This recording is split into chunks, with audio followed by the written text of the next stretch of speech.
नाज़रीन आदाब, आप जे टेलीविज़न देख रहे हैं। मैं हूं सैयद नियाज़ शाह। इस वक्त की अहम खबर आपको ज़िला पुंछ की तहसील सुरनकोट से दिखा रहे हैं।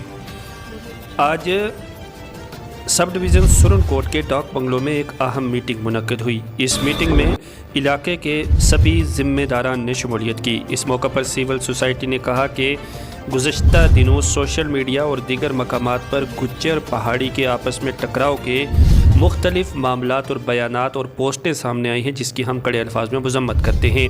इस मीटिंग में गुज्जर और पहाड़ी तबका से ताल्लुक़ रखने वाले सभी मुअज़्ज़ज़ अफराद ने हिस्सा लिया और इत्तेहाद और इत्तफ़ाक़ का मैसेज दिया और कहा कि हम सब को मिलजुल कर अमन, शांति और भाईचारे के साथ ज़िंदगी गुजारनी चाहिए। उन्होंने कहा कि जो गुज्जर लीडरान या पहाड़ी लीडरान की जानिब से इससे पहले जो भी बयानात दिए गए हैं उन तमाम को भूल जाना चाहिए और सब को मिलजुल कर इत्तफ़ाक़ और इत्तेहाद के साथ रहना चाहिए। दिखाते हैं सुरनकोट से आकाश मलिक की रिपोर्ट। में जो एक अफरा तफरी और सोशल मीडिया में और दूसरी मीडिया में एक ज़बरदस्त एक तनाव सा आ रहा था पहाड़ी गुजर का। कुछ गुजर लीडर भी अपनी औकात से बढ़ कर ऐसी बातें की जो नहीं करनी चाहिए। इसी तरीके से पहाड़ी लीडरों ने भी ऐसी बातें की कि हमें जन्म चाहिए, हमें ये चाहिए, वो चाहिए।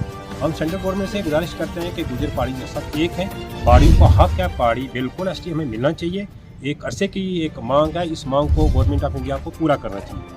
लेकिन जहाँ तक तल्लक है, हमें एक दूसरे के कुछ जोड़े के अंदर जो एक फिरका परस्ती का बीज जो बोया जा रहा है, ये बीज मैं चाहता हूँ कि किसी भी तरीके से ख़त्म होना चाहिए। हम एक ही तबके के हैं, एक ही कबीले के लोग हैं, हम सब आज तक हमारा पानी मरना जीना गठा है। हम चाहते हैं कि मैं गुजरों से भी और पहाड़ियों से भी गुजारिश करता हूँ कि हमें एक प्लेटफार्म करना चाहिए, ना कि हमें लड़ाई झगड़ा करके और एक अफरा तफरी का माहौल बनाना चाहिए। इस पर हमारी आज जो एक हंगामी मीटिंग